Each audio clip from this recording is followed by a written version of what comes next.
4. भगवंताची कृपा. भगवंताची कृपा. पुष्कळ वेळा आपण जे करतो ते समजून करतो असे नाही. जसे आपण भगवंताची कृपा मागतो, त्यासाठी साधन करावे म्हणतो. भगवंताचे ज्ञान साध्य करून घेण्याचा जो प्रयत्न, त्याचे नाव साधन. पण भगवंताची कृपा म्हणजे काय हे आपल्याला कळत नाही. भगवंताचे ज्ञान किंवा कृपा व्हायला माणसाने तयार व्हावे लागते, की कृपा तयारच आहे. ध्येय वस्तू सुसाध्य करायला ध्येयांत बदल नको, आपल्यात बदल करावा लागतो. ध्येय कायमच आहे, ते कधी बदलत नाही. भगवंतात फरक करावा लागत नाही. आपण तयार झाल्याशिवाय भगवंताची कृपा होत नाही. स्वतःमध्ये बदल व्हायला हवा, देवामध्ये व्हायला नको. भगवंत निपक्षपाती आहे, त्याच्यापाशी कोणताही भेद नाही. आपण तयार झालो की त्याची कृपा आपोआप होते. कृपेला योग्य अशी भावना तयार करणे आपले काम आहे. संतांनी नुसते सांगून भागत नाही. आपण काय करायला पाहिजे हे कळून आपण ते स्वतः करायला पाहिजे. जग आहेच, पण आपल्या दृष्टीत दोष असेल तर ते दिसणार नाही. दृष्टी निर्दोष झाली की ते दिसेल. तसे भगवंत आहे, तसाच आहे, त्याची कृपा आहेच. आपण आतून बदललो की तिचा अनुभव येतो. काय सांगतायत? भगवंताची कृपा हे प्रवचन आहे. भगवंताची कृपा. पुष्कळ वेळा आपण जे करतो ते समजून करतो असे नाही. जसे आपण भगवंताची कृपा मागतो, त्यासाठी साधन करावे म्हणतो. भगवंताचे ज्ञान साध्य करून घेण्याचा जो प्रयत्न, त्याचे नाव साधन. पण भगवंताची कृपा म्हणजे काय हे आपल्याला कळत नाही. भगवंताचे ज्ञान किंवा कृपा व्हायला माणसाने तयार व्हावे लागते, की कृपा तयारच आहे.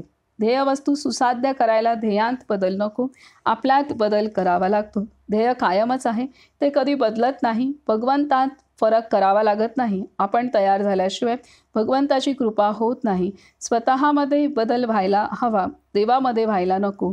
भगवंत निपक्षपाती आहे, त्याच्यापाशी कोणताही भेद नाही. आपण तयार झालो की त्याची कृपा आपोआप होते. कृपेला योग्य अशी भावना तयार करणे आपले काम आहे. संतांनी नुसते सांगून भागत नाही. आपण काय करायला पाहिजे हे कळून आपण ते स्वतः करायला पाहिजे. जग आहेच, पण आपल्या दृष्टीत दोष असेल तर ते दिसणार नाही. दृष्टी निर्दोष झाली की ते दिसेल. तसे भगवंत आहे, तसाच आहे, त्याची कृपा आहेच. आपण आतून बदललो की तिचा अनुभव येतो. भगवंताची कृपा ही अखंड सर्वांवरती बरसत असते. आपणाला जे जीवन प्राप्त झालेलं आहे, विशेषतः मानवाला मानवदेह जो प्राप्त झालेला आहे, तो भगवंताच्या कृपेचाच भाग आहे. त्यामुळे भगवंताने मानव म्हणून आपल्याला जन्माला घातलंय. तर कोण साधक असो किंवा नसो, कोणताही जाती धर्मात जन्माला का आलेला असे ना, कोणत्याही कुळात जन्माला आलेला असे ना, गरीब श्रीमंत कुठेही असते ना का, विद्वान असो किंवा अडाणी असो, काही असेल तरीसुद्धा भगवंताने त्याला मनुष्यदेह दिलाय, म्हणजेच त्याच्यावर कृपा पहिल्यांदा केलेलीच आहे.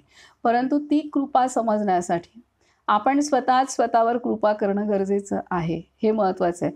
भगवंताची कृपा आपल्याला तेव्हाच समजू शकते किंवा ती प्रकट तेव्हाच होते किंवा आपल्याला जाणवते तेव्हाच जाणू शकते, जेव्हा आपण स्वतःवर पहिली कृपा करतो.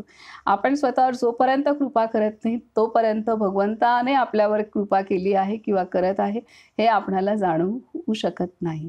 तर इथे महाराजांनी स्पष्ट केलेलं आहे की आपण स्वतःमध्ये बदल करणं गरजेचं आहे आणि ते केल्यानंतर आपणाला त्या कृपेचा अनुभव येऊ शकतो, तोपर्यंत येऊ शकणार नाही.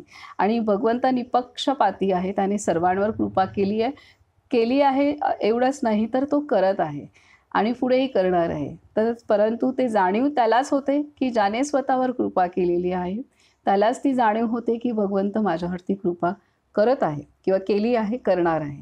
ही जाणीव त्यालाच होते जो स्वतःवर कृपा करतो, स्वतःमध्ये जो बदल घडवून आणतो, त्यालाच ती जाणीव होऊ शकते. त्यामुळे इथे भगवंताची कृपा ह्या शीर्षकाखाली कृपा प्राप्त करण्यासाठी आपण स्वतःमध्ये बदल करणं गरजेचं आहे, हे इथे मुख्यतः दिलेलं